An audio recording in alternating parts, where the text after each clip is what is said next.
Issue 49. We start out with Sonic falling off a waterfall while avoiding Jeffrey's lasers, thinking to himself that he can't hover with his somehow gravity-defying super peel-out because he's too exhausted from everything that's happened recently. As a solution, Sonic takes off his shoes and, I think he created a magically floating dirt bridge above him with his socks. Well, this bullshit out of nowhere ability didn't amount to much anyways because he didn't have a land strip for his speed to carry him over to, so it just fell on his face. But it was a little bullshit because it still benefited him in the sense that he wasn't in front of Jeffrey directly, so he was at least able to get up and start walking while Jeffrey and his men started looking for him. But by this point, Sonic is too exhausted to run. He really has my sympathy at this point. Meanwhile, Eggman reveals that the king was actually a robot duplicate king. Thank goodness that was the explanation. That's a lot simpler than I thought it was going to be. That the king had been possessed. That was my theory. Eggman says that out of sadism, he'll let the freedom fighters live until his most powerful weapon of destruction will be fully functional. Basically, his idiocy leads to his downfall. Again. His plan is to eliminate every living thing on Mobius, including King Acorn, who is still being attended to. I'd be more surprised that this inexplicable hatred of non-robotic life has never bothered to have a proper backstory for it, but he's already tried to do this when he tried to freeze the world for the second time. I think he's run out of evil plans at this point. Meanwhile, Dr. Quack reveals that while he was threatened to do things by Eggman and Snively, he's still in character and sympathetic because he yells at Snively that he's kept his end of the bargain and now he has to do the same, after giving Snively Sally's supposed death certificate. It's revealed that Robotnik had promised the doctor's family would be released if he had falsified the death certificate. He should have known better than to trust him to hold up his end of the bargain. What time has Eggman actually done that? What he should have done is warn the heroes about what was going on in private. But I guess he was too scared of that failing. It turns out Snively got his hands on the actual king. Makes sense since Eggman found Knothole and the doctor is told that he has to obey all of his instructions to protect the king and see his family again. Why isn't the king talking? They dedicated an entire issue to Sonic waking the king up, so why is he still in a stupor? Sonic says that it's no use because he's too tired and they're not going to give up coming after him. It says exactly what I was thinking. How much longer is this going to drag on? Then, saying drag on gets him the idea of summoning a dragon, Dulcie, in a completely random Deus Ex Machina that we've never seen him do before, where he took a breath and blew, vibrating his vocal cords at a high speed to emit Dulcie's high-pitched whistle. I guess they have constantly shown that Sonic can move with speed of sound in general, and can't just run. So, I guess it makes sense he'd be able to vibrate his vocal cords at high speed too. But still, we've never even been told before that Dulcie has a high-pitched whistle that only Sonic can do. And also that limits its usefulness quite a lot, doesn't it? Having only Sonic being able to do Dulcie's whistle. Anyways, this sends Dulcie teleporting over through the power of plot convenience, who is somehow not unhappy at seeing someone that she thinks killed Sally, probably because she's smart enough to know that he's her only hope. By the way, if Dulcie can teleport, well, maybe she can only teleport to someone who's made that whistling sound, but if she can teleport in general, why isn't she just teleported to Eggman and gone fire breath on him and killed him? Or at least destroyed his base? But seriously though, Sonic has pulled two ridiculous abilities out of nowhere in this issue. Doesn't Superman have a problem with constantly making up new powers out of nowhere to the point where there's no tension? And part of what's supposed to make Sonic better than Superman is that his abilities are more tightly defined.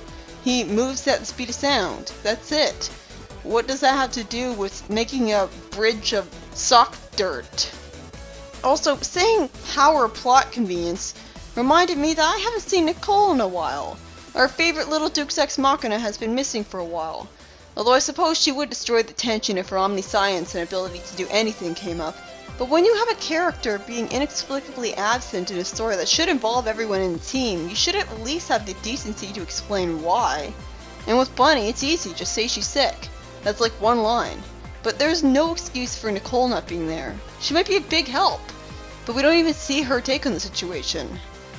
I mean, shouldn't Sally have at least brought Nicole with her? I mean, I guess that would have gotten Nicole injured too from her fall. This is a problem caused by the freedom fighters having way too many people in them, with the addition of Bunny, Nicole, and the occasional Dulcie making things even worse.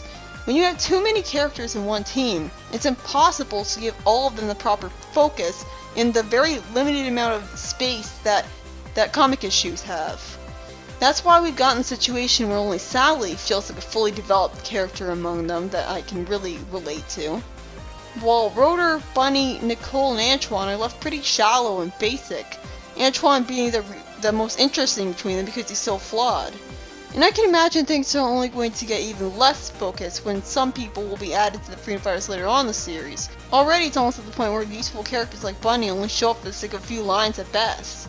This is the problem with the Freedom Fighters, and why I'm still not super attached to most of them. It's quantity over quality.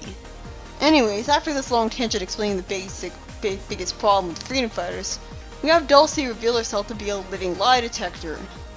Okay, I'm not necessarily going to call bullshit on this because she's a magic dragon. And come on, if I'm willing to suspend my disbelief enough to believe in a magic dragon, then I can easily believe that she has the magical ability to detect lies. Although I don't know how far that goes. I don't know if a consummate liar would fool her with her complete lack of anxiety. She can't be detecting lies through just anxiety alone, because I'm sure Sonic's extremely full of anxiety right now. And she's not thinking he's lying because of it. She's a dragon, a famously magical being. So if anything, I'd say this is a lot more believable of her to be able to do than Nicole later on. The problem here is that Dulcie nonchalantly stating this fact about dragons just now is absolutely enraging. Why? I'll tell you why. She could have prevented all of this. She was right there when Sonic had first been accused. And she was hearing him tell the truth while denying it. You'd think she would have spoken up. You'd think that if she can tell when someone's lying, she would have been able to prevent this from happening. The only explanation I can give for this is that Dulcie had a Cloud Cuckoo moment, and her forgetfulness that was shown when she thought the combats were invisible caused her to forget to cover for Sonic. Because she forgot that she's a living lie detector? How? How can you forget that? It's like forgetting that you can breathe. And the worst part is I don't think this was even necessary. I think it would have worked better if they just had Dulcie believing in Sonic because she's idealistic. That's what I assumed they were going with. But instead we get some massive plot hole. You know what, I'm glad Nicole got the living lie detector ability, because at least she would be actually smart enough to use it. What is the point in universe of Sonic whispering in Dulcie's ear? There's no one else around. Jeffrey just barely misses attacking him before Sonic flies off on Dulcie, and Jeffrey reminds the audience that Sonic's still wearing the tracking device. We then cut to Drago with his girlfriend, who I presume is too terrified to break up with him, and his girlfriend is such a diss that just now does she know that Sally was supposedly killed. Wouldn't that be news all over Knothole the minute it happened? Drago is abusive to her again, saying that she's the one who did it. She says that Drago had told her that she was helping the Freedom Fighters, that Snively was climbing down the rope. Except we clearly saw what must have been a fake Sonic cutting Sally's rope.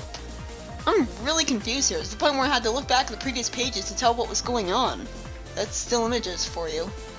Drago's girlfriend screams while putting on a Sonic costume and seeing Snively in the mirror, and then she says that Drago looks just like him too. Drago explains that the eyepieces of the Sonic costume contain optic image refractors, and no matter who someone looks at through them, they appear to be Snively. So when she cut the rope she thought that Snively was dangling from, she dropped Sally to her apparent death. So this is kind of Sally's fault for not yelling out for help earlier. If she had said even a word while dangling from that rope, she would have recognized her voice and realized what was going on. But instead she uncharacteristically stayed silent while she thought that Sonic was cutting her rope. What I'm confused about is why she agreed to and saw the point in dressing up like Sonic, and how she got all the way there to the position that would have let her cut the rope in the first place. Why did she even agree to dress up in this costume instead of being all confused? Was she just intimidated into it, confused the whole time? Drago, not caring that his girlfriend had fallen over crying, brags that she was Easy's dupe, and now Robotnik will reward him with a whole kingdom of his own when he takes over Mobius. How gullible is this despicable jerk to actually buy that Eggman would follow through with his end of the bargain? Logic would dictate that he would just destroy him or roboticize him, so he only did all this because he was handed the idiot ball. Still, a Sonic costume. I gotta commend the story on actually surprising me. I was expecting two completely different things that could have framed Sonic, but they managed to be creative by coming up with a third way, although it's definitely more convoluted and silly. I feel pretty sorry for Draco's girlfriend here. It makes me feel bad for forgetting her name. If I had paid more attention, I would have saw a text blurb saying Hershey's Cottage. Now I hope we'll see more of Hershey. Meanwhile, we cut to the legendary crater in Down Under that Angel Island was lifted out of. By the way, does that mean that the Echidnas are technically Australian, since their homeland was lifted out of Australia? That even further justifies the Anti-Knuckles being Scottish. If Angel Island can come from Australia, it could have also come from Scotland too, why not? Bunny and Antoine are being escorted by robots inside this crater that should be guarded by Authority but isn't, and Bunny is told that any attempt to use her bionic limbs will trigger her collar alarm, which will activate the explosive device in it. This justifies why she's not doing anything to defend herself now. Now, if only she was given that collar when she was first grabbed, I wouldn't have been so confused about her helplessness. Bunny and Antoine are thrown in a cell and chained to a wall, and an interesting conflict is created as Bunny says that she's going to try to keep her cool and protect herself as a result. You know, I think that she's on the road to being an actually interesting character here. If her temper, her struggling to keep her cool, was brought up a lot more, I think she'd have a proper character flaw to regularly struggle with and be more sympathetic, and have some interesting character conflict. But instead, she's always being the bland, nice girl with only a Texas accent to distinguish herself, and you can't just ride on that. A good character, at the very least, needs to have both a major good quality and major flaw. Compare her to Sally, who people call Mary Sue, and Sally has two major flaws. I think she had three, but I forgot one of them. She's paranoid, and she thinks that she's strong, can do everything herself, wants to prove it. What's Bunny's major flaw? Antoine says, so, someone is coming towards us. Either that or then, someone is coming towards us. So that's what allure translates to. So or then. So why is he saying that in that situation? It seems like the wrong context to use it in, at least from an English perspective. I hope the person coming to save them will be Authority, since he's been shown to live around this crater before. Bunny says that she recognizes two of the Down Under freedom fighters from Tails' reports on his adventures there. I guess they were pretty detailed. Both of them are smiling, so I figured that they had been kissing recently. It makes sense that they've been in prison here because, come on, they've got no special powers of their own. What were they thinking they could accomplish trying to fight Eggman like that? Sure, they had ray gun weapons and a cool boomerang bomb, but that was it. Crockpot's still alive? Aw, I thought he got destroyed when he fell down that cliff. I guess I shouldn't be so surprised that he survived since he's a robot, but you'd think that the Down Under freedom fighters would have come down to where he fell and made sure to use boomerangs to finish the job, especially since he's a robot, so they should have no guilt making them hold back, like with Eggman. Crockpot is now the warden of the Down Under prison camp, and says that he had reconstructed himself. Basically, I hid myself so I could repair myself. He gave himself his new form using what fragments he could find from Eggman's destroyed blimper weapons. So that's what happened to it. Then he reassembled the fragments into an army using combat designs that he was somehow familiar with. He began building this facility designed to capture and punish his enemies as well as enemies of Robotnik. So Robotnik knows he's still alive, is in contact with him to do this kind of stuff. Alright. Has he been reprogrammed to be loyal to Eggman so that one of its only interesting personality traits was removed? The Down Under freedom fighters have been captured and are now being tortured, which Crockpot takes delight in because I guess Robotnik programmed him to be just as sadistic as he is. What would he possibly have to gain in doing that, though? Also, it's a really good thing Tails went back home instead of staying with these guys in Tails' miniseries, or he'd have suffered the same fate. The idea that he alone could have saved them from this fate is just laughable at this point in the comic. Crockpot says that he plans to send Antoine and Bunny's ragged remains back to Tails to lure him back to him, calling him a furry freak this time, and says that the location of this camp is top secret, except this camp is located where Authority used to be seen as ancient walkers. You'd think he would have fought back against this, and they have magical powers, you'd think they would have done something. That's the whole problem with the ancient walkers. They have all this power, but they just wander around and do their own thing like selfish jerks when there's a world that needs their help.